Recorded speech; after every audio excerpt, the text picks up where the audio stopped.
This dad did something miraculously impossible. He was already dying, yet he kept living.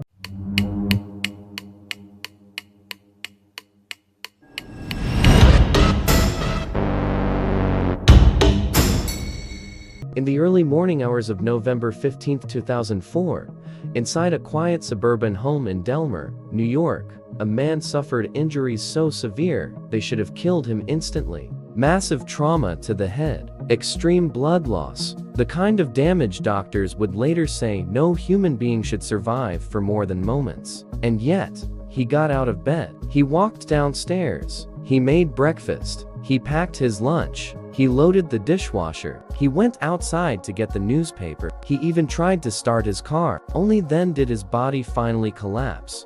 This is the chilling true crime story of Peter Porco and a family betrayal so disturbing.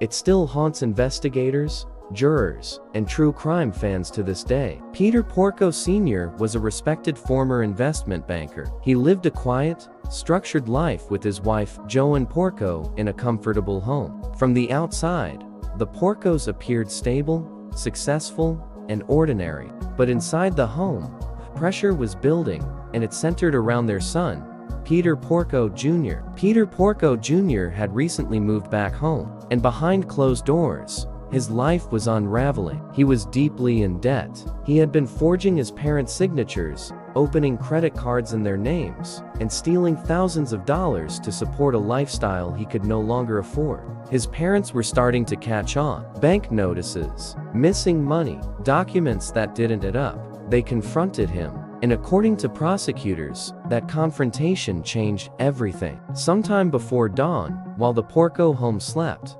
someone entered the master bedroom carrying an axe. There was no forced entry, no broken window, no sign of a stranger. This was someone who belonged there. Peter Porco Sr. was attacked first. The blows were fast and devastating. Joan Porco was attacked next, suffering horrific injuries to her face and head. The attacker then left the house, believing both parents were dead. But they weren't. Despite unimaginable injuries, Peter Porco Sr. regained partial consciousness, and in one of the most medically baffling sequences ever documented in a crime scene, he began going through his normal morning routine. Blood trailed through the house. Cabinets were opened. The dishwasher was loaded. The lunch was packed. His brain, catastrophically damaged, was somehow running on habit alone. Doctors would later say it was muscle memory routine so deeply ingrained that even fatal injury couldn't immediately stop it.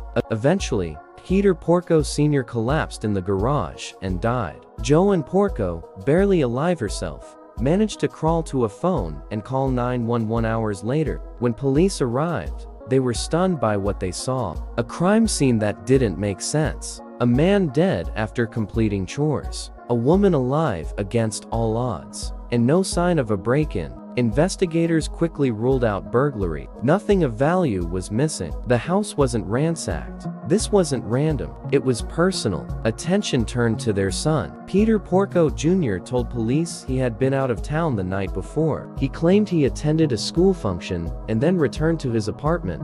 But detectives began checking the details and the story started to fall apart. Highway cameras captured a car matching his driving toward his parents' house in the early hours of the morning and leaving again shortly after. A toll booth recorded his vehicle at a time that directly contradicted his alibi. Cell phone data placed him exactly where he said he wasn't. Then came the motive: the money. Prosecutors laid out a financial nightmare. Forged documents, bounced checks, credit cards opened without permission, and parents who were preparing to cut him off and expose everything. According to the prosecution, Peter Porco Jr. didn't snap. He planned, they argued. He drove to the house quietly, used an axe from inside the home, carried out the attack, cleaned himself up, and left assuming no one survived. But there was a twist that shook the courtroom. Joan Porco survived, and she refused to believe her son did it. Even after recovering enough to testify,